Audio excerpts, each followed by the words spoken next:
Hi friends, ఈరోజు చెప్పుకుందామా నచికేతుడు యముడి మధ్య ఇంకా ఉంది. యముడు నచికేతుడికి ఇలా బోధిస్తున్నాడు. ఎలా అంటే ధీరుడైనటువంటి వాడు ఎప్పుడు ప్రేయస్సు కన్నా శ్రేయస్సుకు ప్రాధాన్యం ఇచ్చి తీరతాడు. మందబుద్ధి ఏం చేస్తాడంటే శ్రేయస్సు అని తెలిసి కూడా ఇది ప్రేయంగా ఉంది కదా దీన్ని చేస్తూ ఉంటాడు. ఈ మార్గంలో వెళ్తాడు, ప్రేయ మార్గంలో వెళ్తాడు. శ్రేయ మార్గం మంచిదని తెలిసి ప్రేయస్సు చేస్తూ ఉంటాడు. శ్రేయ మార్గం మంచిదని తెలిసి కూడా ఇష్టం కదా అని చెప్పేసి దీంట్లోనే వెళ్తూ ఉంటాడు. క్రమంగా యోగం క్షేమం పోగొట్టుకుంటాడు, క్షీణిస్తూ ఉంటాయి రెండు. మందబుద్ధి అయినటువంటి వారు ఇలా చేస్తారనమాట. సద్బుద్ధి అయినటువంటి వారు సదుపాయం కాకపోయినప్పటికీ శ్రేయ మార్గాన్ని అనుసరిస్తాను. శ్రేయస్సు కష్టమైనప్పటికీ ప్రేయస్సును స్వీకరించడం. శ్రేయస్సే తీసుకుంటారు కానీ ప్రేయస్సుని ఇష్టమైనా కూడా స్వీకరించరంట. అందుకని మందబుద్ధికి యోగం క్షేమం రెండూ కూడా పోతున్నాయి. యోగం అంటే ఏమిటి?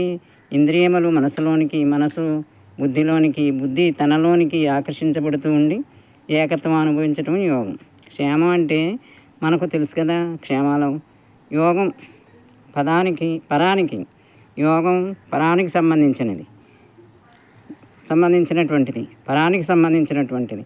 క్షేమం ఇహ పరాలకు సంబంధించినది, ఇహానికి పరానికి కూడా సంబంధించినది క్షేమం. ప్రేయ మార్గంలో వెళ్ళే వారికి రెండూ చెడతాయంట. ఇంకా యముడు నచికేతునితో ఇలా అంటున్నాడు. ఓ నచికేతుడా, చాలా సంతోషం, ఇంత వాడవైనావు. ఎన్నిసార్లు నిన్ను పరీక్షించినా, మాట్లాడి సంభాషించినా ఏదైతే శ్రేయస్సు దాన్నే కోరుకుంటున్నావు. నీవు పాత్రుడవే. దీనిలోని మనుషులు మునగడం తేలడం జరుగుతుంది. ఇలాంటి ప్రవర్తన వల్లే ఈ మనిషి మునుగుతాడా తేలుతాడా అనేది తేలుతుంది. కాబట్టి అర్హులైన వారు వడబోతలో బయటపడతారు. వడబోస్తారు కదా, తెలివితేటలు కానీ మనుషులు కానీ ఈ మన ప్రవర్తన ద్వారా వడబోస్తారన్నమాట. ఇష్టమైన కోరికలను వదిలిపెట్టావు, శ్రేయ మార్గంలోనే నీవు ఉన్నావు. ఈ ఉపదేశం పొందడానికి కావలసినటువంటి సరి అయినటువంటి శిష్యుడు నీవని నాకు తెలిసింది. మరి నేను ఎలా వదులుకుంటాను? నీకు కాక ఇంకెవరికి చెప్తాను? నా శిష్యుడుగా నిన్ను స్వీకరించి ఈ ఉపదేశాన్ని నీకు చెప్తాను. ఇంకా ఎన్నో మాటలు జరుగుతాయి ఇద్దరి మధ్య. ఈ నచికేతుడు సామాన్యుడు కాదు, వదలడం. యముడంటే ఏంటి? యముడిని మనం ఏమనుకుంటాం, మన ప్రాణాలన్నీ హరించేస్తాడు యమధర్మరాజు అనుకుంటాం. కానీ అటువంటి వాడు కాదు.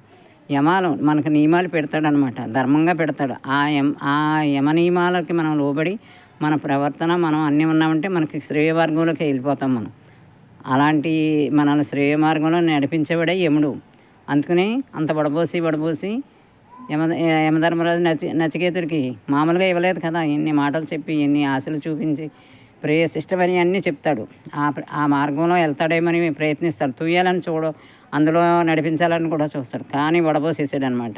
ఆ వడబోతలో తేలిపోయాడు నచికేతుడు. అలాగే మనం కూడా శ్రేయస్సులోనే వెళ్ళాలి కానీ అందులో శ్రేయస్సులో ప్రేయస్సు కూడా ఉంటుంది అప్పుడప్పుడు అనేది చెప్తున్నాడు అనమాట.